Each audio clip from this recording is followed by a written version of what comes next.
যদি আপনি আন্দাজ করতে পারেন যে কোনো কারণে আপনাকে অ্যারেস্ট করা হতে পারে, যে কোনো কারণে, কোনো পারিবারিক ঝামেলা বা পাড়ায় কোনো ঝামেলায় আপনি জড়িয়ে পড়েছেন, বা কেউ প্রতিহিংসামূলক কাজে আপনাকে ফাঁসাতে চাইছে, আপনি একটা আন্দাজ করতে পারছেন যে আপনার নামে হয়তো থানায় এফআইআর করা হতে পারে বা পুলিশ আপনাকে অ্যারেস্ট করতে পারে।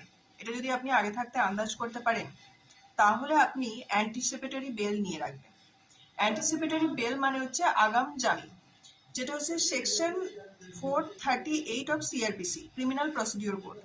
এখানে বলা হয়েছে আপনি যে কোনো কারণে যদি অ্যারেস্ট হওয়ার ভয় পান, তাহলে আপনি অ্যান্টিসিপেটরি বেল অ্যাপ্লাই করতে পারেন। প্রথমে সেশন কোর্টে করবেন, মানে আপনার যে লোকাল জুরিসডিকশন আছে সেখানে করবেন।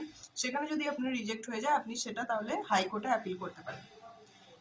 এই অ্যান্টিসিপেটরি বেলটা আপনার নেওয়া হয়ে থাকলে কি হলো, আপনার নামে যদি কেউ এফআইআর করেও, পুলিশ যদি আপনাকে অ্যারেস্ট করতে আসেও, তাহলে আপনি সেটা পুলিশকে বলতে পারবেন যে দেখুন, অলরেডি আমার অ্যান্টিসিপেটরি বেল নেওয়া আছে, আপনি আমাকে এই মুহূর্তে অ্যারেস্ট করতে পারেন না। অ্যান্টিসিপেটরি বেল নেওয়ার অর্থ কি?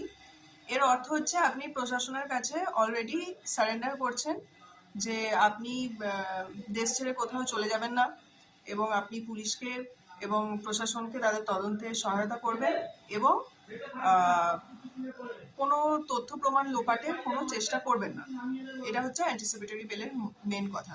তো একটা ল্যান্ডমার্ক জাজমেন্ট হয়েছিল Gurbaksh Singh Sibbia versus state of Punjab 1980-তে। এখানে সুপ্রিম কোর্ট কি বলে দিয়েছে যে অ্যান্টিসিপেটরি বেল মানে কোনো ব্যতিক্রমী ঘটনা নয়, যে আপনি একটা বিশাল কিছু ডিমান্ড করছেন, তা কিন্তু নয়। অ্যান্টিসিপেটরি বেল যে কেউ নিতে পারে, যে কোনো মামলার ক্ষেত্রে নিতে পারে, যে কোনো পরিস্থিতি